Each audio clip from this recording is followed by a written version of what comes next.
If you follow entrepreneurs on social media, you will see the wins, the products launch, the milestones hit.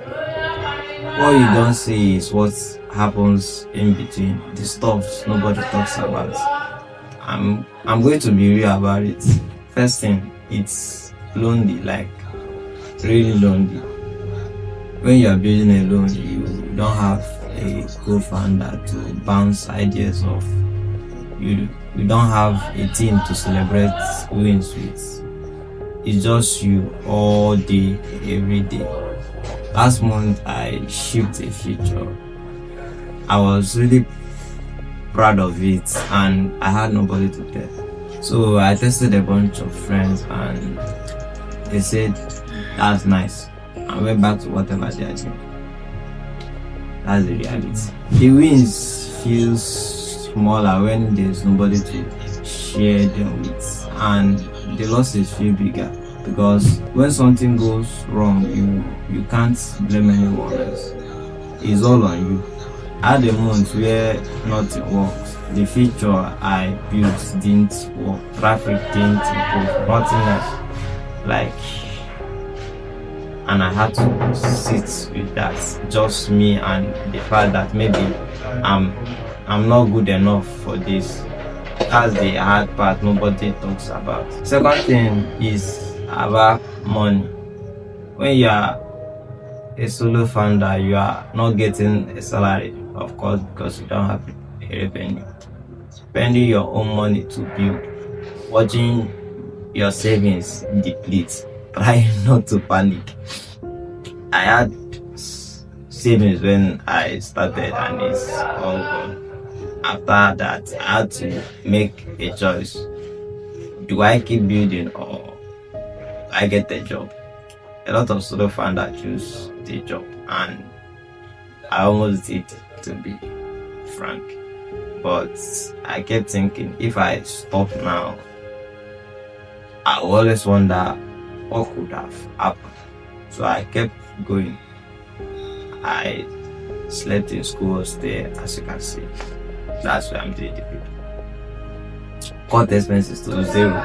Still looking for side gig to make ends meet. It's stressful in a way that's hard to explain unless you have lived in it. Every dollar spent on building is dollar you're not eating with.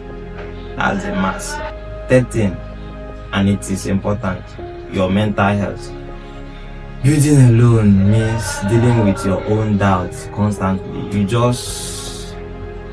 You get rejected by investors. You don't have anyone to talk to except yourself. You have an idea you are excited about. Nobody tells you if it's good or bad until you spend weeks building it. You compare yourself to other founders who have co-founders, teams, funding, and you wonder if you are just bad at this.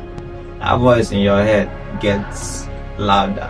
I've had weeks where I didn't want to get out of bed, where I questioned everything, where I thought about quitting, and I couldn't talk to my team about it because there's nothing. I could talk to my friends, but they don't understand, so I just with it alone. That's the part that surprised me the most. Not the building itself, but the mental battle. Building alone isn't about the work. It's about managing your own psychology while you are doing hard things. So why keep going?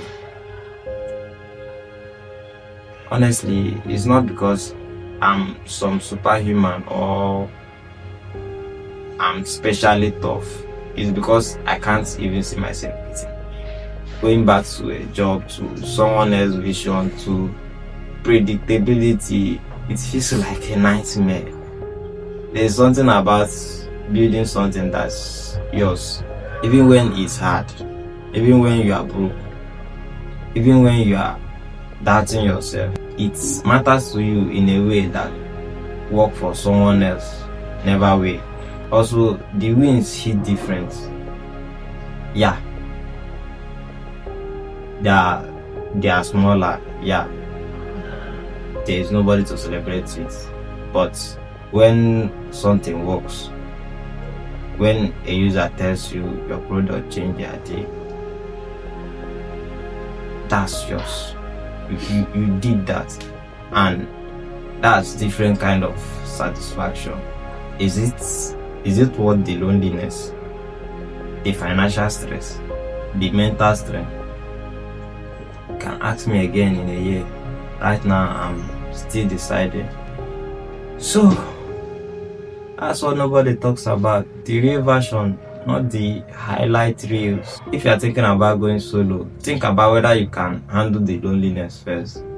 The business part, you figure it out. But the loneliness are the thing that breaks people. Let me know in the comment section. Are you a solo founder? I want to hear your reality. Thanks for watching.